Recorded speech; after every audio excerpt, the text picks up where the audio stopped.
Ayan, Ma'am Sir, binuksan ko na ito yung thermostat niya. So, i-check natin. Ito yung connection. Wala namang connection sa thermostat. Yung control, no? Ano lang pag ano mo to ito. Walang connection na wire yan.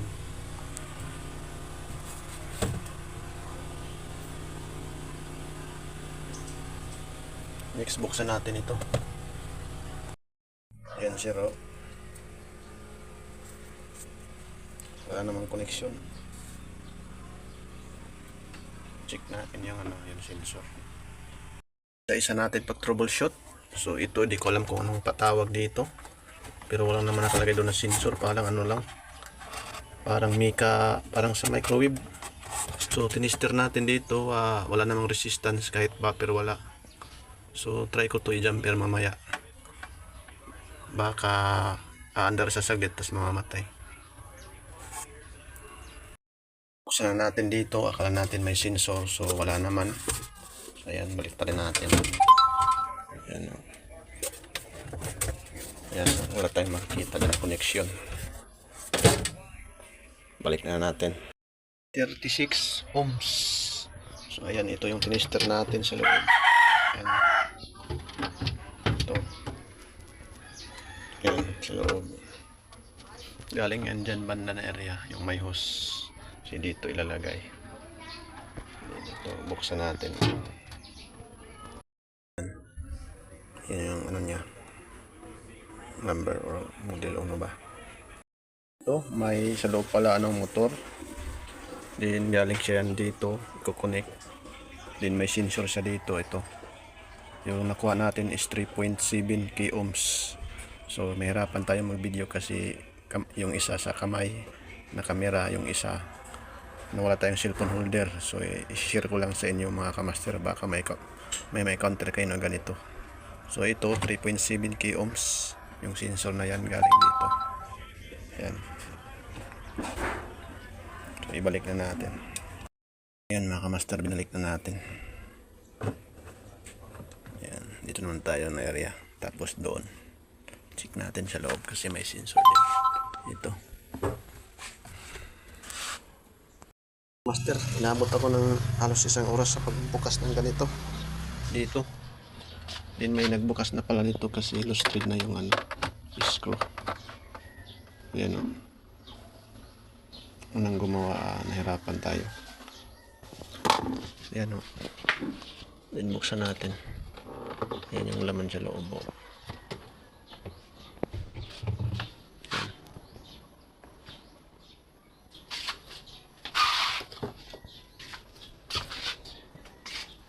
Ayan, check natin yung kung umiikot.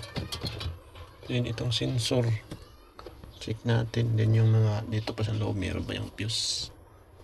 Yan, ito yung ano nya pan.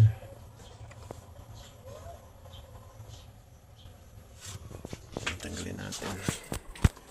Laki to, abot to mga 90,000 7,000 yung unit na to.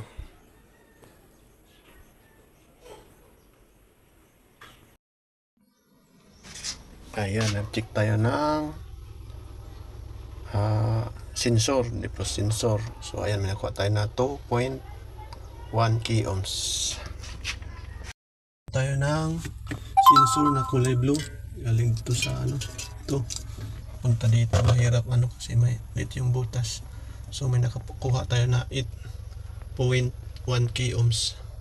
Then i-check natin yung fuse at kasa heater. Yan yung last natin i-check. Nag-buffer tayo. Pag fuse yung tinesting, ayan yung fuse. Papunta dito yung kulay white at kasano yan, pink. So ayan o. So good lang siya. Okay, nag-check naman tayo ng ang tawag dito yung sa loob. Ang fluorescent bulb. Yan yung kulay puti papunta rito. So may nakuha tayo na 359.1 ohms. So good lang to. So, ayan, check na natin lahat. Dito sa taas, good lahat. Pero bakit? Segundo lang namamatay agad yung compressor. aandar tapos mag-off agad. Pero yung kulay transparent. Yan. Yan, pero itong wire na to papunta dito. Kulay puti.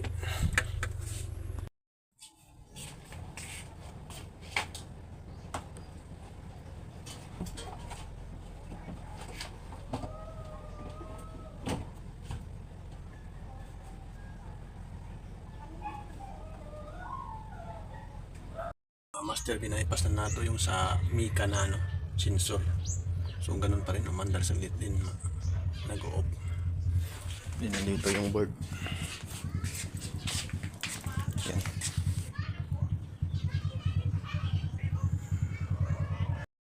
Inakset na natin, umandar lang din saglit lang.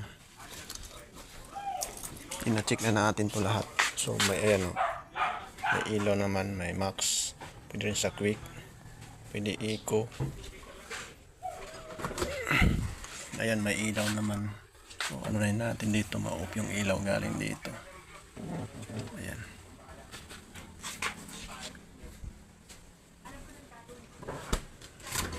Dito ganun din may ilaw. Pag ano natin dito sa baba, mamatay yung ilaw. Ayan. Pero hindi umaandar yung compressor. Namamatay lang saglit.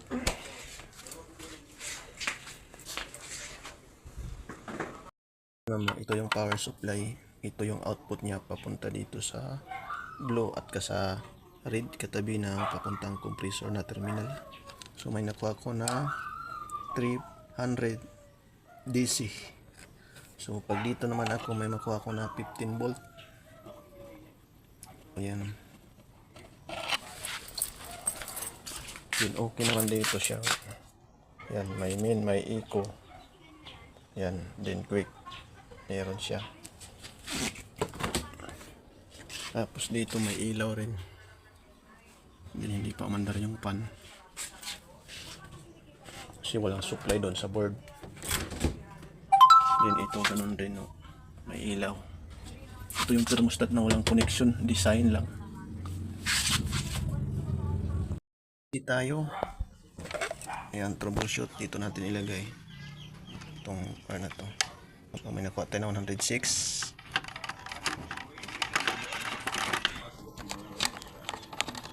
Nakasaksak po yan, no? Aandar yung compressor, saglit lang din. Segundo lang balik pag off. Din mamaya naman mga ilang minuto aandar naman din, mag-off agad. Ayan, yan yung supply niya. Dito rin ayan yung AC 122, naka-ground tayong isa. Din dito rin tayo sa overload. Ayan 105 sa kabilang terminal. Ayan 100.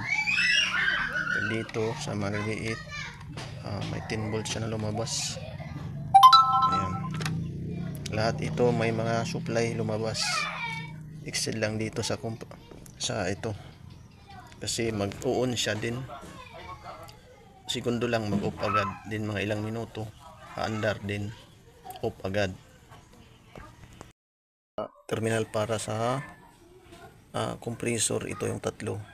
So ayan, wala tayong nakuha na DC. Din dito tayo sa kabila. Ayan, wala pa rin, no? Pero ilagay natin sa AC. Ayan, wala rin, no? Walang lumabas na supply.